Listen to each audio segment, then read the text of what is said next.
Okey, persaingan merebut Piala Tun Ali akhirnya memihak Johor selepas berjaya menyekat cabaran Melaka pada Ahad. Bravo! Ya, betul tu. Dan lebih manis, kejayaan di nombor juara acara regu ini direkod dalam 2 set, 21-17, 21-18 dalam gemuruh sorakan penyokong tuan rumah. So, kita bawakan dua wakil dari pasukan Johor untuk bersama dengan kita. Kita ada Coach Ahmad Jaiz Barom berada di sebelah kiri dayang ni. Assalamualaikum Coach. Waalaikumsalam warahmatullahi. Okey, sihat? Sihat walafiat. Lama tak jumpa Coach ni. Itulah, Coach Masih lagi tersenyum segak. gembira tu. Dan bersama dengan saya pula sebelah ni adalah Muhammad Fan Adam. Siapa tak kenal kan? Ini antara nama-nama yang biasa kita dengar dalam kancah sepak takraw negara ini. Okey, untuk permulaan ni mungkin Farhan boleh kongsikan dulu dengan penonton kat rumah dan juga peminat-peminat pasukan Johor momen-momen menarik lah yang Farhan dan juga kawan-kawan coach juga tempuh sepanjang berapa hari? 10 hari berkampung kat ni Melaka. Lebih 7 hari. 7 hari, 8 hari lah. Okey, pertama kali syukur Alhamdulillah atas kemenangan pada Piala Tun Ali tu. Momen saya dan rakan-rakan yang pertamanya adalah setiap perlawanan tu kami dapat tempui dengan kemenangan 2-0 straight set. Itu adalah satu momen yang susah kita nak dapat. Tak ada kita main sampai tie break lah. So memang semua game kita menang straight set. Dan yang keduanya adalah daripada penyokong-penyokong yang berada di Melaka lah. Terima kasihlah sebab mereka jugalah yang memeriahkan Piala Tun Ali tu. Apa penyokong daripada Johor datang?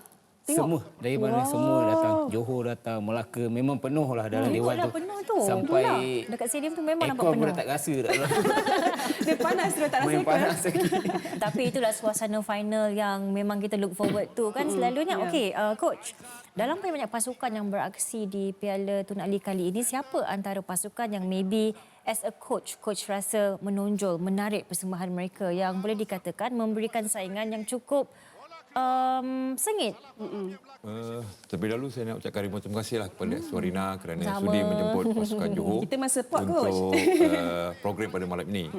Secara peribadi saya melihat banyak pasukan sebenarnya yang memberikan aksi-aksi yang terbaik pada saingan Piala Tun Ali bagi edisi sulung kali ini. Contohnya seperti pasukan Melaka yang merupakan pasukan tuan rumah. Begitu juga dengan pasukan Pulau Pinang, Angkatan Tentera Malaysia, Perak dan juga beberapa lagi pasukan lain lah. Saya rasa mereka juga dalam fasa persediaan untuk menghadapi saingan STL yang akan berlangsung tidak lama lagi. Mungkin ini boleh dijadikan sebagai pra-STL mungkin. Macam diorang buat eksperimen lah kan. Masing-masing boleh dapat menguji kelemahan dan juga kekuatan pasukan mereka dan juga pasukan-pasukan lain. Itu yang saya rasa antara pasukan-pasukan yang bakal memberikan saingan pada saingan STL nanti.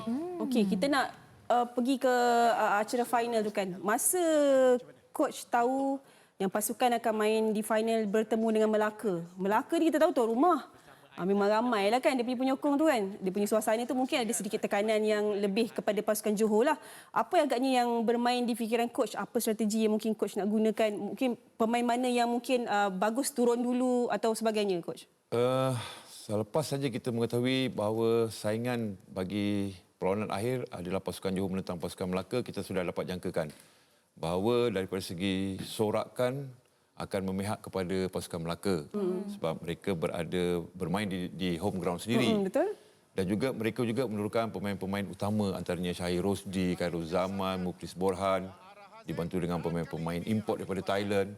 Jadi kita perlu bersiap sedia daripada fizikal dan mental untuk menghadapi bukan sahaja pemain pasukan Melaka, begitu juga dengan penyokong mereka juga.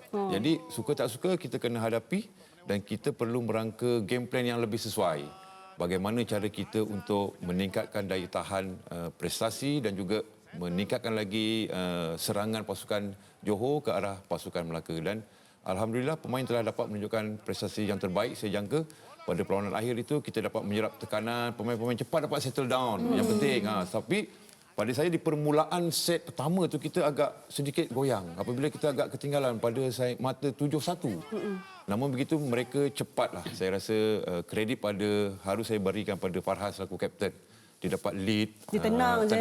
Dia dapat lead regu dia dan seterusnya memberi saingan sedikit demi sedikit dan akhirnya berjaya untuk mengikat mata dan seterusnya memberikan prestasi yang terbaik bagi membawa pasukan Johor menjuarai edisi sulung Piala Tun Ali. Okey, Farhan, coach pun ada katakan bahawa Melaka antara tim yang perlu diberikan perhatianlah sepanjang saingan ini. So ketika anda berdepan dengan mereka di final, rasanya which part tentang tim Melaka ni yang memang bahaya, yang perlu diberikan perhatian? As a captain, apa yang Farhan bagi tahu rakan-rakan lain? Okey, kita sebagai satu pasukan, kita melihat pasukan Melaka tu dia mempunyai kekuatan dari segi semua aspek lah. Dari segi servis, dari segi pertahanan, dari segi pukulan, semua dah ada kelebihan. Tapi yang kami cuba tekankan adalah kita nak serap tekanan daripada penyokong, dan yang terutama sekali adalah daripada segi servis Syahir Rosdi lah. Sebab kita ketahui dengan keupayaan dia untuk mencari servis mata tu agak tinggi. So kita kena bertahan dari segi situ dulu. Kalau kita dapat tahan yang tu, insya-Allah kita boleh sekurang-kurangnya kita dapat rapatkan poin, dan di minit-minit akhir tu kita cubalah dapat carikan supaya kita dapat terpsycho dengan import dia orang ke?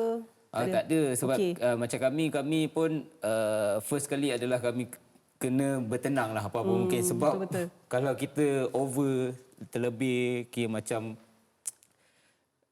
sebab menonton kat sana kita pun kenal penyokong Melaka macam mana dia punya mulut ke apa semua, kita dah bersedia dengan benda-benda benda-benda tu semua, kita dah bersedia. So kalau kita melayan dengan benda-benda tu, silap kita hilang fokus lah dalam permainan tu. Very professional, bagus. Okey, last coach, sebelum kita berakhir kan, mungkin coach boleh berikan overall tentang kejuaraan ini, puas hati dengan prestasi coach punya pemain, dan mungkin mungkin sebagai persiapan juga kan untuk STL nanti.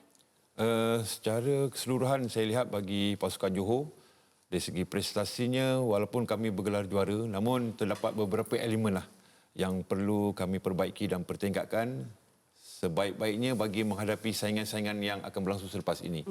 Kerana kita sedar setiap pasukan akan berusaha sehabis baik untuk mencapai apa-apa juga kejayaan dalam pertandingan-pertandingan selepas ini. Dan kita perlu fokus dan perlu bekerja keras selepas ini. Bagi penganjuran, saya rasa ini adalah satu penganjuran yang terbaik. Terima kasih kepada Kerajaan Negeri Melaka dengan kerjasama Persatuan Sepak Takraw Malaysia dan juga Persatuan Sepak Takraw Melaka yang telah berjaya menganjurkan Piala Tun Ali untuk edisi sulung, dan ianya akan dilangsungkan secara tahunan sempena hari kelahiran Tuan Yang Terutama Tun Ali. Jadi kita harapkan pada saingan tahun hadapan banyak lagi pasukan-pasukan daripada luar negara yang dapat dijemput bagi memeriahkan lagi saingan pada tahun hadapan. InsyaAllah. Mudah-mudahan. Lebih meriah lah bila ada orang kata saingan yang tak biasa kita jumpa kan, pasukan-pasukan mungkin daripada Thailand, Singapura dan sebagainya. Itu yang kita harapkan lah. Dayang nak tambah apa lagi? Tak, just rasa macam very excited lah. Hopefully lepas ni kita boleh saksikan lebih banyak lagi yang best-best daripada pemain-pemain takraw kita. And kita nak ucapkan terima kasih juga kepada Farhan dan juga coach datang ke sini, kongsikan pandangan dan juga pendapat anda. Tahniah sekali lagi diucapkan kepada pasukan Johor. Biasa-biasa kerjaan korang ni kan. Bukan senang nak dapat diorang ni tau. Ya. Dan selain daripada Johor, kita juga nak meraihkan lain-lain pemenang lah untuk naik juara seperti Melaka, dan tempat ketiga juga berkongsi antara Pulau Pinang dan juga Negeri Sembilan. Juga kalau korang mungkin terlepas antara anugerah yang diberikan bagi tekong terbaik, ada dua wakil daripada Johor, iaitu Muhammad Haziq Hairul Nizam selaku tekong terbaik, dan juga apik kanan terbaik Muhammad Nuraizat Muhammad Nordin. Yes, okay. So kepada anda semua boleh terus stalk mereka di Instagram kalau sudi, and mereka akan bawakan yang terbaik kepada anda.